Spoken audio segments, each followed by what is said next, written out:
Guys, j'espère que vous allez bien. Je m'appelle Laken Paola, bienvenue sur ma chaîne YouTube. Ici, on parle du bien-être dans tous ses aspects et de façon simplifiée. Alors, aujourd'hui, j'avais vraiment à cœur de partager avec vous 5 habitudes que j'ai réussi à créer au fil du temps qui font en sorte que j'arrive à maintenir mon poids. Alors, je ne suis pas skinny, je n'ai pas envie de l'être et je n'ai pas l'intention de le devenir un jour. Mais par contre, j'ai une certaine barre que je ne dépasse jamais, que je sens que dès que je commence à dépasser cette barre, ça veut dire que vraiment il y a un problème quelque part. Et ça c'est de façon sur le long terme, hein, parce que moi mon corps il varie en fait.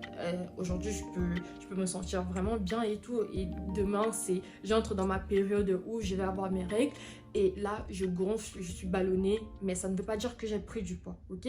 Donc c'est un peu comme ça que je fonctionne avec mon corps. Et aussi vous allez être choqués, mais franchement je n'ai pas de balance chez moi. Ça fait que je ne me crée pas ce stress, cette pression mentale de franchement contrôler mes habitudes, de contrôler mon poids au moindre milligramme, millimètre, millikilos et tout. Franchement non, j'ai pas envie de vivre ce stress. J'ai beaucoup de choses à faire, j'ai d'autres priorités dans la vie que d'être obsédée par mon poids, d'accord? Mais en revanche, une chose que je fais vraiment, c'est de mettre en place des habitudes qui me servent sur le long terme et au fil du temps, vraiment sans réel effort, si je peux le dire comme ça, à maintenir mon poids. Et vraiment, j'espère que cette vidéo vous inspirera à faire pareil si vous avez perdu du poids et que vous êtes dans cet effet yo-yo. Essayez ces astuces, ok? Et franchement, la première chose que moi j'aime bien faire, c'est vraiment de regarder ma liste des courses. Ça veut dire qu'il y a des aliments qui ne figurent pas dans ma liste des courses. Par exemple, des sodas, vous n'en trouverez pas si vous venez de chez moi. Vous allez boire de l'eau. Non, je rigole. Mais vraiment, je ne consomme pas des sodas, du genre Coca, Iced Tea, machin, etc., de façon aléatoire. Parce que je trouve que ça crée des mauvaises habitudes. Et voilà, ça m'apprend à boire de l'eau et encore de l'eau. Donc, ou alors, vous n'allez pas trouver des chips, des pop-corn dans ma liste des courses. C'est des choses que je n'achète pas pour garder à la maison parce que c'est comme ça que les mauvaises habitudes s'installent. La deuxième chose que je fais, c'est vraiment que je cuisine beaucoup moi-même. Et ça, il y a 2 raisons à cela. Un, j'ai envie d'épargner de l'argent, ok? Genre, le prix du McDo en Suisse, j'étais choquée le jour que j'ai appris qu'une bouteille au McDo coûtait 4 francs.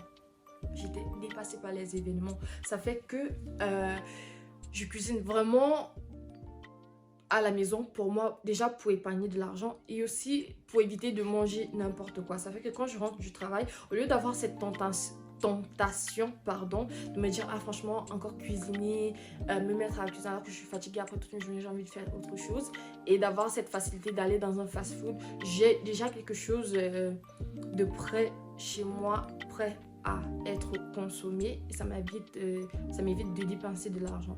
Maintenant, je le fais généralement le week-end où je prends un soir dans la semaine, donc en fin de semaine et au milieu de la semaine, je cuisine et je conserve au frigo ou au congélateur en fonction de quand je vais les manger.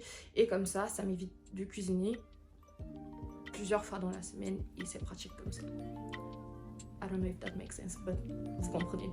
La troisième chose que je fais, c'est vraiment de contrôler mes envies. On va pas se mentir, on est tous humains, on a cette période, et surtout nous les femmes en fait, quand on entre dans cette, moi particulièrement, je sais que de base j'aime pas vraiment les sucreries, mais quand j'entre dans cette période de PMS et tout, j'ai envie de ci, j'ai envie de ça, j'ai envie de...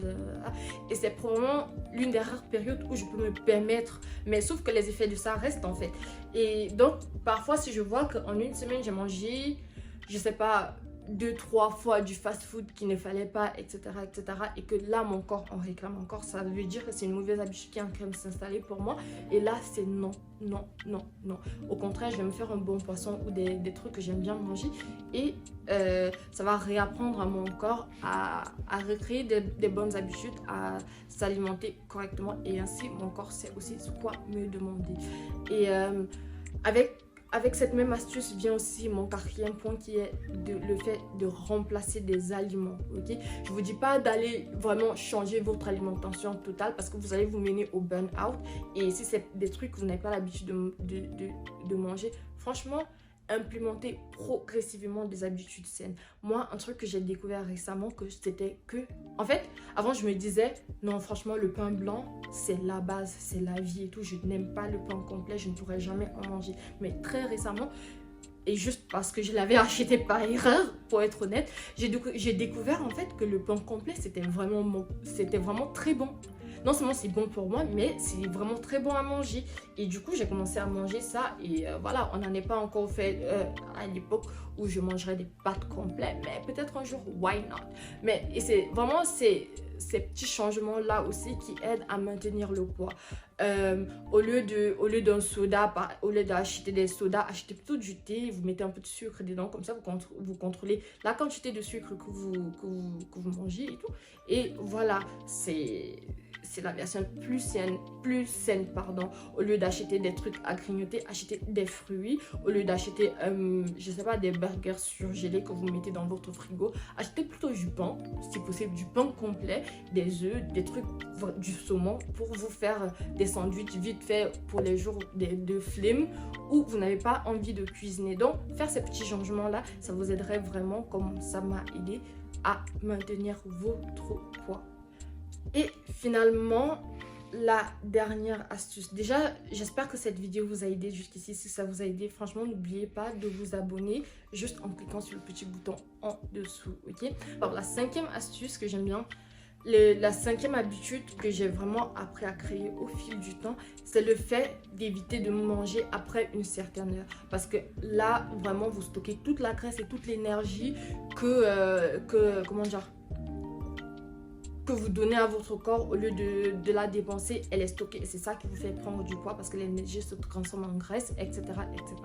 Donc moi, après une certaine heure, j'évite vraiment de manger, ou alors de manger que des trucs on va dire un peu sains. Genre, comme vous pouvez dire, dans ma culture, on mange des trucs vraiment avec beaucoup d'huile, beaucoup de viande, etc. Et je consomme tous ces trucs. Mais à partir d'une certaine heure, je suis plus dans les fruits. À partir de 20h, 8h du soir généralement, je suis plus dans... soit je ne mange carrément pas, ou alors je mange vraiment des fruits ou du maïs, des trucs comme ça qui vont quand même me remplir le ventre. Ne pas faire en sorte que je reste là à me torturer alors que mon corps réclame de la nourriture. Donc j'arrive quand même à me nourrir, mais sainement. Et c'est avec tout ce que je vous ai raconté dans cette vidéo que vraiment j'arrive à maintenir mon poids. Maintenant, l'astuce bonus, c'est vraiment de créer de bonnes habitudes, dans le sens où faites une activité, faites des exercices. Si vous n'aimez pas le sport, commencez par la marche. Si vous n'aimez pas le sport, commencez par la marche. Au lieu de prendre l'ascenseur, prenez les escaliers. Au lieu de prendre les escaliers roulants, prenez les escaliers qui descendent. Et je sais qu'il y a une de mes copines qui va rigoler en regardant cette vidéo, surtout à cette partie, parce qu'elle sait que moi, franchement, c'était pas ça, tu vois. Mais depuis le temps, j'ai changé, j'ai grandi et mon poids peut en témoigner. Et je suis vraiment très contente de mon poids. Dieu merci, je m'en plains pas.